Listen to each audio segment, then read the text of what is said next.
तो राम अवतार होने के 4 कारण बताए। पहला कारण क्या था? पार्वती जी को शंकर जी सुना रहे हैं। पहला कारण था कि वैकुंठ में जय और विजय दो द्वारपाल थे, गेट कीपर। महाराज जय विजय, एक बार क्या हुआ, चारों कुमार सनत, सनंदन, सनातन, सनत कुमार, ये चारों कुमार गए। और आप सभी लोग जानते हैं ये चारों कुमार दिगंबर है, ये वस्त्र नहीं पहनते हैं।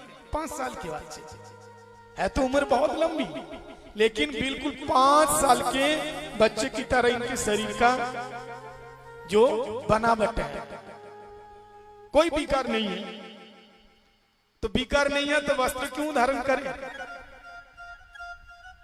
शरीर में जब विकार आ जाते हैं, स्त्री पुरुष का भान हो जाते हैं, स्त्री पुरुष का ज्ञान हो जाते हैं, तब शरीर को ढकने लगते हैं। लेकिन ये चारों कुमार 5 साल के छोटा छोटा बच्चा, बिल्कुल निर्वस्त्र दिगंबर, ये चले गए वैकुंठ में। लेकिन जय विजय ने कहा, ए रुक जाओ, ए बाबा तुम कहां जा रहे हो? बोले क्यों? ठाकुर जी से मिलने के लिए। अरे कुछ पहन के तो आओ, कोई वस्त्र नहीं है। तो चारों कुमार ने कहा, अरे तू वैकुंठ में रहते हैं और तू मेरा शरीर को देखता है। ठाकुर जी के सामने कितने भी कपड़े पहन करके जाओ, फिर भी हम निर्वस्त्र हैं, वो सब कुछ देख लेते हैं। तुम वैकुंठ में रह करके तुम्हारे अंदर कुंठा भाव है। वैकुंठ मतलब विगतः कुंठा, जस्मा, जहां कोई कुंठा नहीं है। वैकुंठ कुंठा धर्म नहीं है, जहां भेदभाव नहीं है, उसी का नाम है वैकुंठ। तुम तो भेदभाव कर रहे हो, तुमको वैकुंठ में नहीं रहना चाहिए, तुम राक्षस बन जाओ। जय विजय को श्राप दिया। इतने में से नारायण भगवान निकल के आए, क्या हो गया भाई, क्यों लड़ रहे हो? तब जय विजय ने कहा, प्रभु ये चारों कुमार ने हमें राक्षस बनने का श्राप दिया है, अब बताइए क्या करूं? तो भगवान ने कहा, चिंता मत करो, श्राप दिया तो क्या हो गया, तुम्हारा 3 बार जन्म होगा और तुम्हारे 3 जन्म को उद्धार के लिए मैं 4 बार अवतार लूंगा। बोलो जय श्री राम। 4 बार अवतार लेंगे। तो सबसे पहला जन्म हुआ जय विजय का हिरण्याक्ष, हिरण्यकशिपु के रूप में। हिरण्याक्ष को उद्धार के लिए कौन आए? 12 दिन, एक अवतार हुआ। और हिरण्यकशिपु का उद्धार के लिए कौन आए? नरसिंह भगवान, 2 अवतार हो गए। त्रेता युग में राम के रूप में आए और वही जय विजय रावण और कुंभकर्ण बन करके आए। द्वापर युग में भगवान कृष्ण बन करके आए और शिशुपाल और दंतवक्र के रूप में वही जय विजय आए, तो उन दोनों को उद्धार किया। तो 3 जन्म जय विजय को इस रूप में आना पड़ा और भगवान 4 बार अवतार लिया। तो भगवान कितने बड़े दयालु हैं, इसलिए मानो भगवान का एक अवतार होने का कारण है। और दूसरा क्या कारण था? दूसरा कारण था, एक जलंधर नाम का एक राक्षस था, दानव। उनकी पत्नी थी नाम वृंदा। बोलो जय श्री राम। वृंदा थी महासती। वृंदा का वरदान था कि जब तक तुम्हारा सतीत्व का हरण नहीं होगा, तुम्हारे पतिदेव को कोई नहीं मार पाएगा। इसलिए अपनी ही सतीत्वता बजाय रखा और वही जलंधर इतना बड़ा बलवान हो गए, तीनों लोगों को नचा के रखा, कोई नहीं मार पाता। एक बार जलंधर क्या हुआ, वो घूमते घूमते चला गया महाराज कन्याकुमारी में। कन्याकुमारी दक्षिण में, तो वहां कन्याकुमारी नाम क्यों पड़ा? वहां पर पार्वती जी उसी स्थान पे बैठ करके शंकर जी को पति के रूप में पाने के लिए तप कर रहे थे। और जलंधर ने देखा और मन में भोग भाव आया। अब देखिए जगत जननी पार्वती अम्मा, अब उनको भोग दृष्टि से देखा, देख करके जलंधर ने क्या किया, शंकर जी का रूप बनाया, भोले बाबा का स्वरूप, और बना करके पार्वती जी के पास आया। पार्वती जी समझ गई। पार्वती जी ने ऐसी तेरी निगाह से देखा, वहीं एकदम जम गया, पत्थर बन गया, मतलब उधर ही रुक गया, फिर वहां से भागा। तब पार्वती जी आई बैकुंठ में, नारायण भगवान से कहा, प्रभु देखिए ये आपका शाला मेरे प्रति कुभाव रखता है। ये जलंधर सूर्य है ना, नारायण भगवान का शाला लगता है। बोलो जय श्री राम। कैसे शाला? बोले जलंधर सूर्य कहां से पैदा हुआ? समंदर से। और लक्ष्मी मैया कहां से पैदा हुई? समंदर से। लक्ष्मी से नारायण जी का ब्याह हो गया, तो फिर जलंधर सूर्य कौन लगेगा? शाला ही तो लगेगा। तो विष्णु भगवान ने कहा चिंता मत करो, जैसे जलंधर सूर्य तुमको कुभाव से तुमको देखा, उसका बदला मैं लूंगा। ये बहुत बलवान हो गया, सारे देवताओं को बहुत परेशान कर दिया। तो आज भगवान जलंधर सूर्य गया था लड़ने के लिए, रोवी किस से? शंकर जी से लड़ने के लिए गया। शंकर जी को मारेंगे, फिर पार्वती को अपनाएंगे, क्योंकि पार्वती शंकर जी को पति के रूप में पाने के लिए तप कर रही है, इसलिए शंकर जी को मारेंगे, हराएंगे। इधर क्या हुआ, भगवान विष्णु जलंधर सूर्य का रूप बनाया और वृंदा के पास आया। अब भगवान की इच्छा से लीला हो रही है। वृंदा का जो अखंड पतिव्रता सतीत्व था थी, भगवान विष्णु ने हर लिया। और इधर क्या हुआ, भोले बाबा ने त्रिशूल मारा और जलंधर सूर्य का नादो गहरा हो गया। बोलिए भोले बाबा की। मार दिया। अब महाराज जैसे ही वृंदा को पता चला कि विष्णु हमारे साथ छल किया, तब वृंदा ने भगवान को श्राप दिया कि जैसे तुमने किसी की नारी का हरण किया, ऐसे तुम्हारी नारी का भी कोई हरण करेगा। तुमको मानव के रूप में धरती पे आना होगा और तुम्हारी नारी का हरण करेंगे कौन? मेरा ही पति। तो अगले जन्म भगवान विष्णु राम जी के रूप में आए और वही जलंधर रावण के रूप में आया और सीता जी का हरण किया। बोलिए अयोध्या नाथ की। तो भगवान के दो अवतार के कारण हो गए। तीसरा अवतार क्या है? क्या कारण था? एक बार नारद जी ने माया को जीत लिया। नारद जी के अंदर बड़ा अहंकार हो गया, मैंने माया को जीता तब करके। ये अहंकार एक ऐसी चीज है ना, अहंकार को हमेशा सोने दो, उसको जागने नहीं देना। अहंकार जाग गया तो आपको बर्बाद कर देंगे। इसलिए रावण और कुंभकर्ण को बताया गया अहंकार का प्रतीक।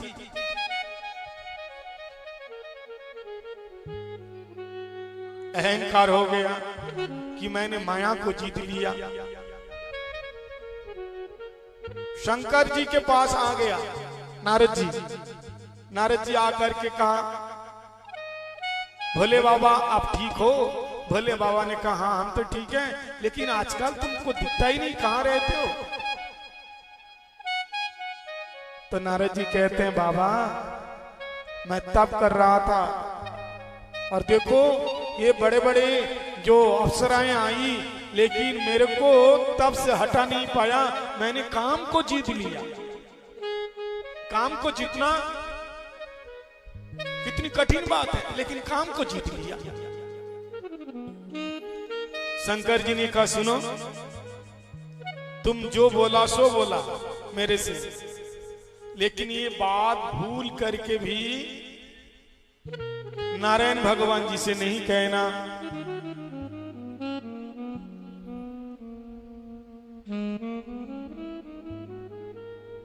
नारद जी ने कहा क्यों ना कहूं, मैंने काम को जीता है। शंकर जी ने कहा ठीक है तुम्हारी मर्जी, तुम कुछ भी कहो। और महाराज वहां से दौड़ता हुआ,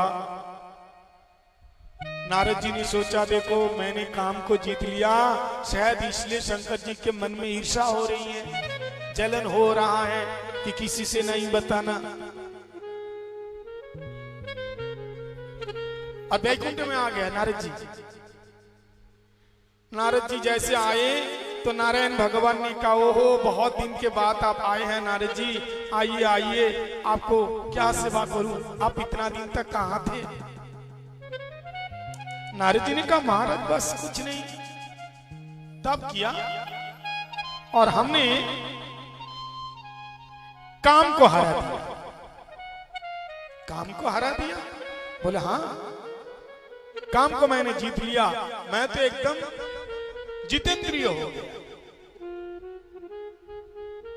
ठीक है, भगवान ने सोचा ये तो मेरा भक्त है, लेकिन इसके अंदर अहंकार हो गया कि मैंने काम को जीत लिया, तो थोड़ा सा तो ऑपरेशन तो करना ही पड़ेगा। भगवान ने कहा ठीक है जाओ, कोई बात नहीं। जैसे नारद जी आ रहे थे तो भगवान ने एक माया रचा। क्या देखा, एक स्वयंवर सभा हो रही है और एक बहुत सुंदर एक कन्या वो वरमाला हाथ में लेकर के वो वर चूम रही है। नारद जी के अंदर काम वासना जग गया। बोलो जय सिया राम। क्यों? अभी तो कह रहा था कि मैं काम को जीत लिया। देखो काम को जीता नहीं जाता है, काम को कोई नहीं जीत सकता है, काम को कोई भी नहीं मार सकता है, ये अमर है। तो फिर काम आपके अंदर है तो आप उन काम को संसार से हटा करके भगवान की तरफ लगा दो, केवल हटाना है। संसार में बंधा हुए हैं, उसी काम को निकाल करके भगवान के चरणों में बांधो। इसलिए ब्रज की जो गोपियां थी ना, भगवान से जो प्रेम किया काम भाव से, गोपिया कामात भयात कंस देशा चैत्यादि नरा, गोपियों ने भगवान को काम भाव से भजन किया। अब नारद जी ने देखा यहाँ तो सुंदर सुंदर राजकुमार हैं और राजकुमारी बहुत सुंदर ही है और मैं ठहरा बाबा जी, और बहुत दिन तक तप किया मैंने, ठीक से खाया नहीं पिया नहीं, शरीर बिल्कुल क्लिश हो रहा था। अब मेरे से ब्याह क्यों करेगो? नहीं करेगी। अब महाराज वहां से भागा, ठाकुर जी के पास गए, नारायण भगवान के पास। प्रभु मेरी एक विनती सुन लो। क्या विनती है? बोले प्रभु मेरे मन में शादी करने की इच्छा हो रही है। बोला जय श्री राम। शादी करने की इच्छा हो रही है तो ठाकुर जी ने कहा तो मैं क्या करूं? बोले प्रभु आपका रूप बहुत सुंदर है, यदि आप कृपा करके आपका स्वरूप हमें दे दे तो आपके रूप को देख करके मेरे से ब्याह हो जाएगा, क्योंकि आपका स्वरूप देख करके कौन विवाह नहीं करेगा। तो भगवान ने कहा चिंता मत करो,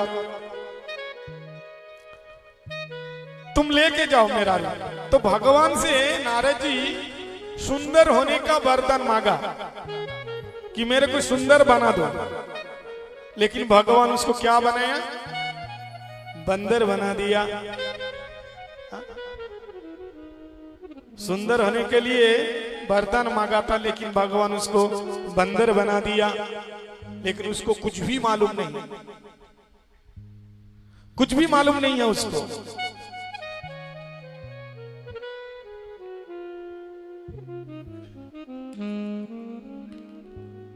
और वो जहां स्वयंवर सभा हो रही थी, उन राजकुमारों के बीच में आकर के बैठा, बरमाला लेकर के वो राजकुमारी घूम रही थी। राजकुमारी दूर से देखा कि कोई एक बंदर सा मुख वाला भी आ गया। राजकुमारी ने सोचा, हे भगवान, मैं इतना कुरूपिनी हूँ, इतना खराब हूँ कि मेरी शादी में मेरे ही स्वयंवर सभा में कोई बंदर जैसा आदमी आ गया, अब मैं क्या करूं? तो नारद जी के सामने से माला लेकर को आगे चली गई। नारद जी ने सोचा, आगे कहां जाएगी, घूम फिर करके मेरे पास ही आना होगा। और जब उसके पास आया ही नहीं, तो नारद जी सामने जाकर के कहा, देवी तुम कहां डोल रही हो, कहां घूम रही हो? अरे इतना सुंदर स्वरूप है, हमें माला पहना दो ना। और वहां जितने राजकुमार थे महाराज ठाका मार करके हंसने लगा। बोले, देखो बंदर की बात तो सुनो। बोले, क्या बोलते हैं? बोले, महाराज अपनी शक्ल तो पहले देख लो। क्या मतलब? बोले, पहले जा करके शीशा देख करके आओ। वहां से भागा और जैसे शीशा देखा तो क्या देखा? बंदर जैसे ही मुंह है। अब तो महाराज बहुत क्रोधित हो गया। अब इतने में क्या हुआ, भगवान की माया तो थी, भगवान विष्णु आए और उस कन्या के साथ, देवी के साथ उनका विवाह हुआ।